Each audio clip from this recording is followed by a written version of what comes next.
can you tell me, and you've already said it's not just skills themselves, it's not just knowledge, it is the application. So how do you put a framework or a structure around that makes sense for the institution, for employers, for the learners themselves? Yeah. So first of all, in many professions, their accrediting body, their licensure body is already putting some framework around it. You've got to have a set of competencies, right, that we can align around. Does that mean that we're going to have a universal set of competencies? Maybe at some point. Take a look at Singapore. Singapore has the skills future. They have a whole framework that undergirds every job, every role, every occupation in Singapore. Will every nation move to that? I don't know. I can't quite see us in America giving up our freedom to do whatever we want to do. So that's probably not going to happen anytime soon. But I do think we see by occupation alignment around common knowledge, skills, abilities, behaviors. I was on a call yesterday with a group that oversees accounting programs, and they have released all of the competencies that need to go into an accounting program. Nursing, AACN, the nursing accrediting body, has said this is how we define the competencies. These are the knowledge, the skills, the abilities, the behaviors. This is the performance we're looking for.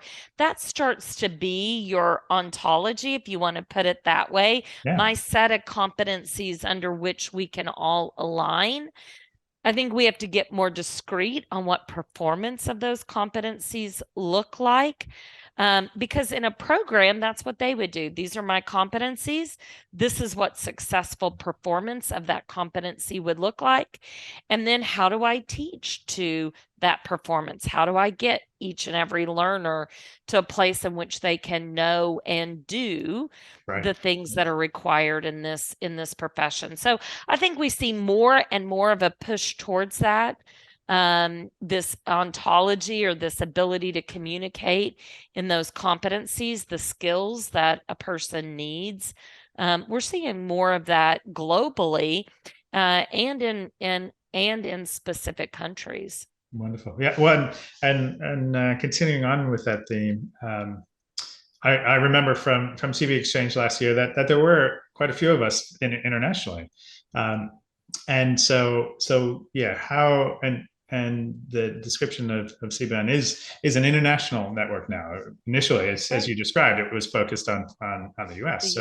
So what sort of interests are you seeing internationally and globally in this movement? If you think of the EU, the European Union has called 2023 the European Year of Skills, right? To start to bring into focus for European nations the importance on competencies. What are the knowledge, skills, abilities, and behaviors one needs in order to be successful? So this ability to take 2023 in the EU and really focus in on skills. India, you may have seen, has announced their K through 12 system, their higher ed systems are moving competency based. The K through 12, they've just released, I think it's like 3-year-olds through what we would think of as second grade, the competencies that need to undergird those grade levels. What is it that we expect our young children to know and be able to do in India? And they're beginning to build upward through the rest of the learning ecosystem, a connected series of knowledge, skills, abilities, and behaviors. So countries like India are moving that direction. I had a call on Uganda just the other day. Uganda has announced they're going to move competency based. So as more and more nations, we're doing significant work in Singapore, as more and more nations move towards a skills-based economy, and thinking about how does our learning align to the skills we need, I think that's really important. You may have seen the World Economic Forum released a report in early May on putting skills first. What does it look like to have a framework that's based on those kinds of competencies that people need? I think we're going to see more and more nations aligned as we create this global skills economy, right? the geographic borders are already gone, right? We're working with people internationally all the time, but we aren't so easily able to share competencies and skills and learning. Is yours accredited by the right place? Often think Yes. about in my old academic institution where I used to work, my janitor on my floor that cleaned our building was an attorney in her home country. Yeah. But in the US, I couldn't even recognize her knowledge, her skills, abilities, and behavior. We had no way to validate what she knew. I had no way of giving her the US legal system to supplement what she had in her home country so we could get her to work in a good paying job in America, right? We Right. couldn't move learning from country Yeah. to country. That's got to change. And I think we're seeing this skills-based economy where we could begin to exchange competencies more easily across nations. I think is what we see the call out to countries to do right now.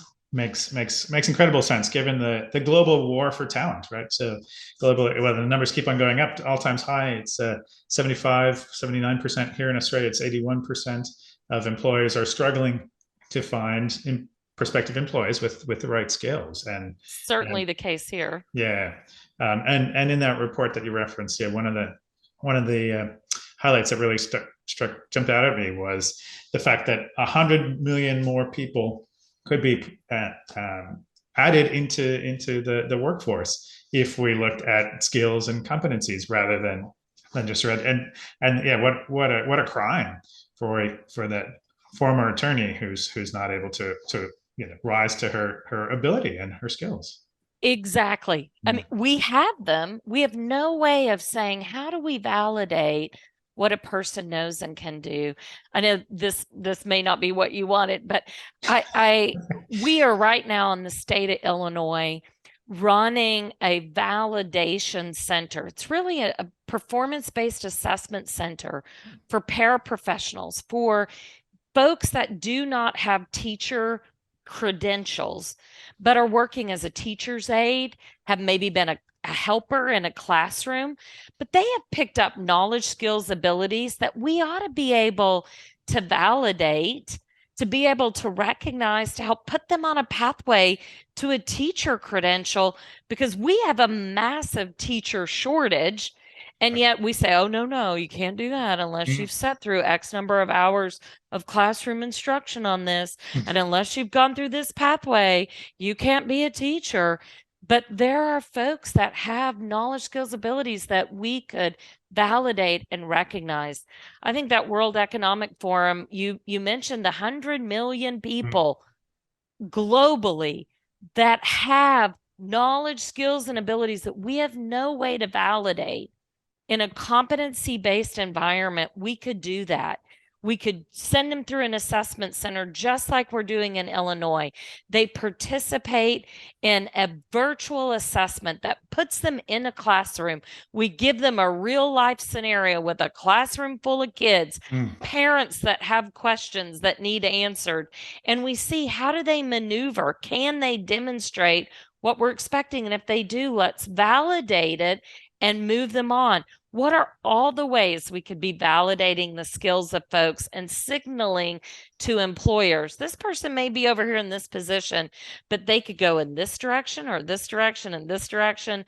That's the kind of work I think we're doing in CBE that can really help power a skills-based economy.